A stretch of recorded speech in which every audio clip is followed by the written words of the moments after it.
I sensed that something was bothering Paula almost as soon as she came through the door. It's something you pick up after almost 20 years of marriage. Is something wrong, Paula? I asked as I watched her fidget with the dinner preparations. No, nothing at all, she responded, perhaps too quickly. The other thing I had learned in my time with Paula was that she could not be pushed into revealing something until she so desired. To hassle her would be a waste of time, at best, or lead to an argument in the worst-case scenario. I set the table and kept my mouth shut. Tomorrow evening I have to go back in to work around 7 for a short while, Bill revealed Paula. I have to meet with some parents to go over the lack of progress their children are making. No problem, I replied as I recalled the conversation I had with Tim Brown earlier that same day. Tim was the head maintenance man at the high school where Paula taught. He had been in my body shop getting an estimate on repairing a ding in his fender from an all-too-common interaction with a deer. He had explained how ridiculous he thought it was to evacuate the entire school tomorrow evening while some special hazmat guys removed about 4 inches of asbestos insulation found on a heating pipe in the bus garage. The garage was almost 100 yards from the school building, but the people in power were taking no chances that any problems would come from the removal. Hence, the decision was made to vacate the school, including the nighttime custodial staff. Now, Paula was telling me that she had an appointment at the school that evening. It made no sense. Paula never lied about anything, and especially anything this trivial. Then it occurred to me. It may not be trivial at all. Where was she really going and why? Why did she feel the need to lie? I mulled it over during dinner and well after. I finally came to a decision and turned my attention to enjoying my wife and our 2 teenage daughters the rest of the evening. The next day I asked my newest employee, Steve Milko, into my office and explained what I wanted him to do. Just follow Paula and see where she goes and who she meets, Steve. She hasn't met you yet, so she'll have no reason to suspect you. I know this isn't part of the job description, but it'll be doing me a favor and I'll pay you overtime for the time you actually spend doing this for me, I added. That's a deal clincher, boss, chuckled Steve. I won't have any trouble recognizing your wife from all the pictures you have of her and your kids here in the office. I'll follow her and give you a full report tomorrow morning. I didn't like what I was doing, but I felt I had little choice. Paula was lying to me. I had to know why. In all my years with her, I had never suspected her of not telling the truth. Now those years of trust were being eroded. Well, boss, I did a pretty good job last night, but you won't like what I found out, began Steve as he sat down in the chair in front of my desk. Your wife met some slick-looking dude at the Dude Drop-In. They sat at a booth in the back, so we bought a couple of beers and sat in the next one. Just who the hell is we, Steve? I demanded. I assumed that you understood that this was a sensitive matter and that I didn't want the whole town to know about it. Shit, boss. How long have you been married? I can't just get up and walk out the door anytime I want without telling my wife where I'm going and what I'm doing. If I try to lie to her, she'll know it, and then my ass will be in a sling. Once Marcy heard what my orders were, there was no leaving her behind. It worked out good because she hears better than I do, and she's a hell of a lot smarter than I am, although I'll never admit it to her, confessed Steve. Just get on with the story, Steve, I responded curtly. When I sat down, I noticed the guy had some old magazines on the table.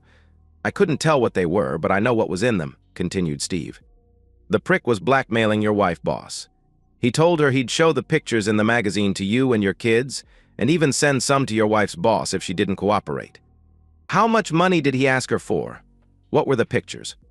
How much time did he give her? I asked in rapid succession. What did Paula tell him?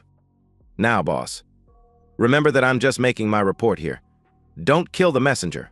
Okay, replied Steve. He told her that he wanted her to be his mistress and gave her till Monday to make up her mind. Your wife begged him to accept money, but he just laughed at that suggestion. With all due respect, boss, he told her he wanted to sleep with her whenever the mood struck him. There were no options. I had to hold Marcy to keep her from going back and breaking a beer bottle over his coconut. She was hot. I considered what Steve had told me. Blackmail was easily thwarted. All it took was the truth. What truth could be so bad that Paula would even consider such a contemptible proposal? Who was this miserable bastard? I don't suppose you caught the name of this guy? I asked hopefully. Boss, we did get his first name. It was Tom. That was all your wife called him, replied Steve. Well, shit, that rules out Dick and Harry. But there's a shitload of men named Tom in the area, I stated. Can you tell me what he looked like? A slow grin came to Steve's face when he heard my question. I told you that Marcy was a lot smarter than me, boss. Before they broke up their little confab, Marcy had the bright idea of me standing up so she could take my picture with her cell phone. The only thing is she missed my handsome mug and took a picture of the asshole blackmailing your wife. I have it right here, grinned Steve as he pulled a phone from his pocket, punched a couple of buttons and held it in front of me. Here's the dude. The light in the photo wasn't the best, but I recognized the man immediately. It was Thomas Mann, Educator of the Year in 2000, and newly appointed vice principal of the high school where Paula worked. He almost didn't get the post because Paula had complained about what she felt was inappropriate behavior between Mann and a freshman girl last year. He told Paula at the time, in private, that she would regret her actions. Apparently, he was trying to make good on his promise. The questions were many. What was he using to blackmail Paula? Why the old magazines? How would Paula respond to this threat? Would she come to me for help? Could she? Would she submit? I knew the answer to the last question. Over my dead body. It was Thursday morning. I had a few days to consider the situation and try to come up with a good solution. If it came down to it, I'd visit the prick Monday and end any dreams he had of sleeping with my wife or any other woman. It just seemed like a bad idea for me to risk being arrested. Then whatever he was using to blackmail Paula would become public knowledge. How does one thwart a blackmailer? That evening, Paula was quiet and preoccupied. Even our daughters noticed it and asked her if something was wrong. Paula offered some lame excuses about thinking of new ideas for a literature course she was teaching. Somehow, the girls accepted it. That night in bed, Paula was all over me. She gave me everything a man could ever ask from a wife and would have continued, if I had been able. Afterward, she put her head on my shoulder and proclaimed her unending love as she clung to me tightly. This thing had her concerned that she might lose me. I could see that much quite clearly. The next afternoon, just after I got home, there was a knock on the front door. My older daughter, Chris, answered it and called for me. It turned out to be a courier with a package for me, and one for my daughters, Chris and Lisa. By the time I had signed my name, Chris had her package open and was going through the contents. These are old magazine pictures of naked women, and one of them is Mom, shrieked Chris.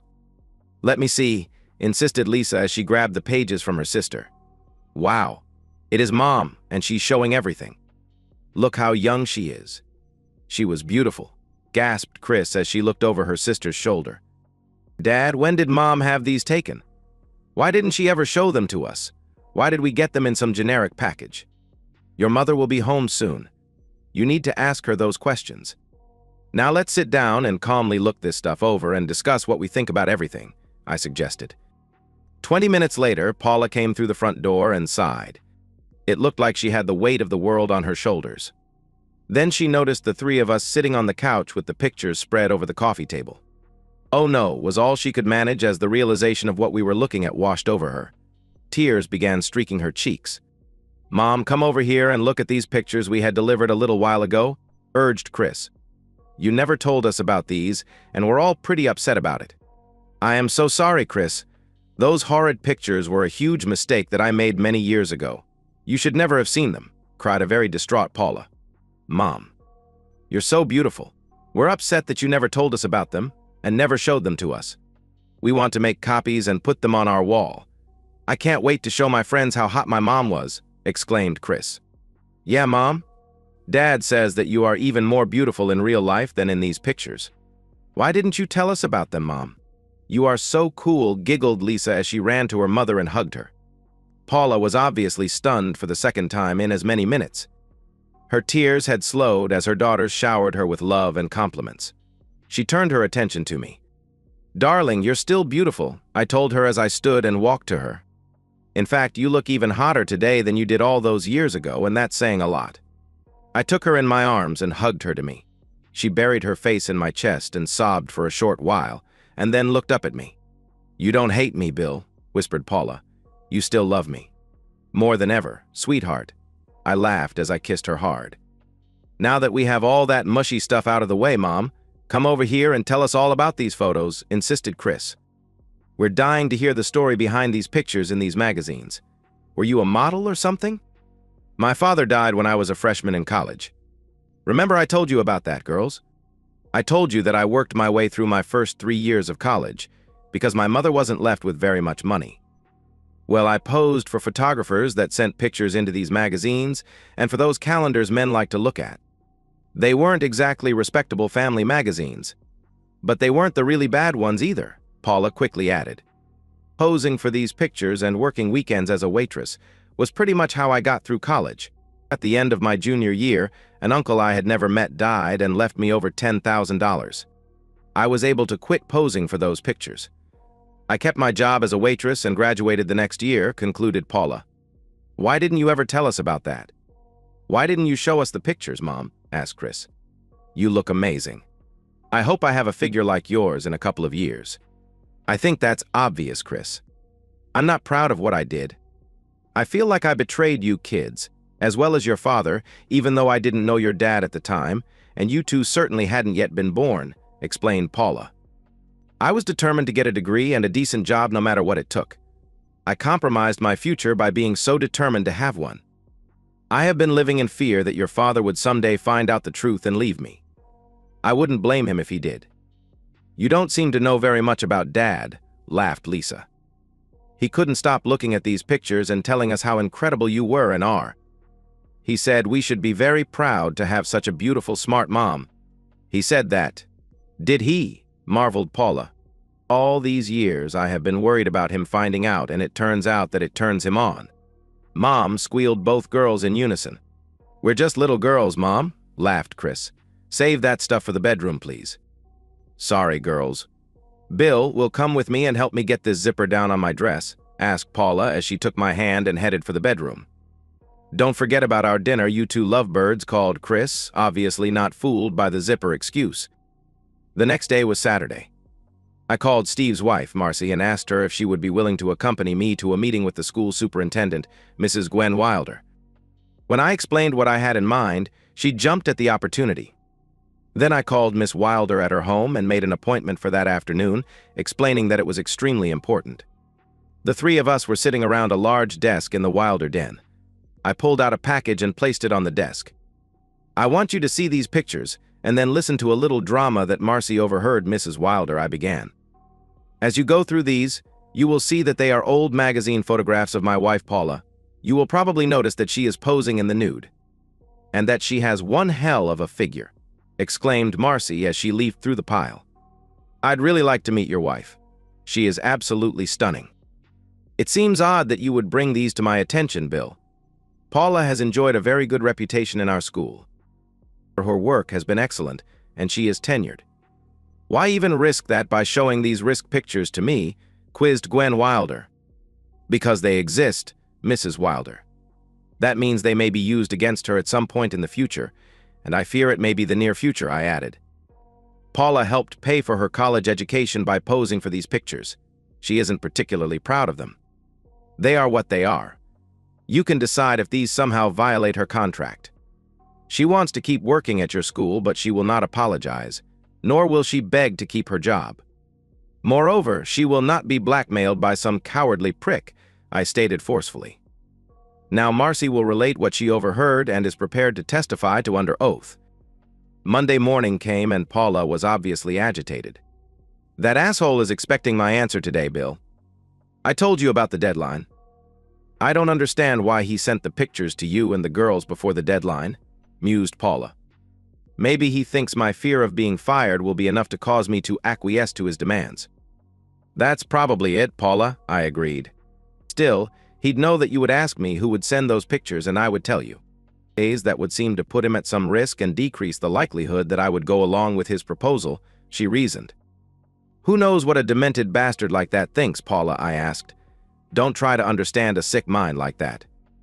I suppose you're right, but it just seems odd to me, continued Paula. I wonder if I'll still have a job after today. Well, there's only one way to find out. I love you, Bill. Thanks for being so understanding and forgiving. I held Paula tight to me for a long minute, gave her a kiss, and opened the door for her. Paula was working with several students on their lines for the school play that she directed every year. Classes were over for the day and the school was mostly empty. I stood in the wings of the stage, just observing. About 15 minutes into the rehearsal, Mr. Thomas Mann burst through a door raving and cursing like a crazy man. His ire was directed at Paula. You miserable bitch. I've been fired because of you. I have a good mind to beat some goddamn respect into you. You're just a fucking whore, he screamed as he approached Paula with his fist clenched. Unfortunately for him, I was prepared for something like this and stepped in front of Paula before he could reach her. From the corner of my eye, I saw that the school kids were backpedaling in horror. That worked fine for my purposes. The man's surprise was total. I proceeded to stretch the crazy bastard out right on the floor. Then Mrs. Wilder rushed onto the stage with the school security and stopped abruptly, looking at man's supine form and then at me. She simply nodded her head. Then she told her security man to call 911 and ask for police and an ambulance. After man was wheeled out on a gurney, cursing like an old sailor, Paula drew me to the side. "Don't treat me like an idiot, Bill," she began. "Too many things don't add up in this mess. You seem to know what to expect before it happens, and nothing surprises you. You were here because you thought Tom might come looking for me. When he met me that night to show me the pictures in order to try to blackmail me, he only had 2 magazines with 4 pictures in total. He didn't know about the other pictures of me that were in circulation. You and the girls received every magazine and calendar I was ever in. Tom didn't have them all. I'm pretty certain of that. The super just told me that the testimony of some woman named Marcy Milko would be proof that Tom was trying to blackmail me for sex. The only Milko I ever even heard of is some guy that you recently hired, and that I never met. The only time that Tom and I met over this was at the Dewdrop. Now I remember a strange acting couple in the next booth that night. What are you keeping from me, Bill?" demanded Paula. I had been hoping Paula would never connect the dots. She was too smart to fool. I had no choice but to throw myself at her mercy. "Paula, you aren't the only one who has lived with a secret for all these years. Please listen and try to understand. I was just out of trade school and working my first job. As was the practice back then, the guys always pinned up pictures of women on the walls in the shop. They put them in their toolboxes and almost everything else they could fit them on. You were one of those pinups. I couldn't stop looking at you. I started buying all those different educational periodicals, looking for more pictures of you and reading whatever I could about you. In one of them, I discovered you were a student at a big state school in the East. Sad as it sounds, I started driving down to Penn State on weekends, hoping that was the state school and that I'd see you in person. There was no real reason to even think that was the school you were in, or even if you really went to college, I admitted. I had these ideas that I'd find you and that you'd be naked in my arms within an hour. Incredibly, I did find you after a football game. Remember? It was your senior year and you had stopped modeling or whatever you call it. You also remember that it took me 2 years to get you naked in my arms. I was head over heels in love with you long before that. I knew the school was closed the night you said you had to go back in, but actually met with Man.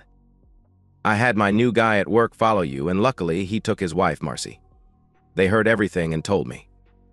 I had those pictures sent to the girls and me so you could end your fear and tell Man to go to hell. Those pictures were from my private stash. I took Marcy to the super's house Saturday and told her the whole story. I knew if Man tried to show her those pictures, it would be the final proof that he was a blackmailing shit and she would terminate him. I worried that he might try to take it out on you, so I hung close to keep an eye on you, I explained. Why didn't you ever tell me that you knew about those pictures when we met? Or at least at some point over the years, Bill asked Paula. I was afraid you would think I was a creep or a stalker, and I guess technically I was. Once I found you, and found out that as great as your body was, your personality and brains were even better, and I couldn't risk losing you. I've been afraid that someday you'd find out that I had spent 8 months looking for you at Penn State and think I was a weirdo, I confessed. I just love you so much, Paula. Didn't you take an awful chance showing those pictures to the girls, Bill? Did you realize that you could have made them hate me? Questioned Paula. No, that never crossed my mind. I made certain I was there when they looked at them. I knew they would never hate you. I also believed they would study my reaction to the photos and use that as their guide. Your girls could never hate you, and it's beyond my ability, or anyone else's, to make that happen. Their reaction was what you saw. They have a hot mother and I have a cool wife. I'm going to enjoy listening to you tell the girls the rest of the story tonight, Bill, stated Paula matter-of-factly. They know my secret, and now you'll tell them yours, so you won't live in fear any longer. They'll know that if I hadn't posed for those photos, we never would have met. I just hope you don't creep them out. And that's the end of today's story. If you enjoyed it, please give this video a thumbs up and drop a comment below. Your support helps the algorithm push my content further. If you're new to the channel, don't forget to hit that subscribe button. It really helps me keep creating more stories for you. Thanks for watching, and I'll see you in the next one.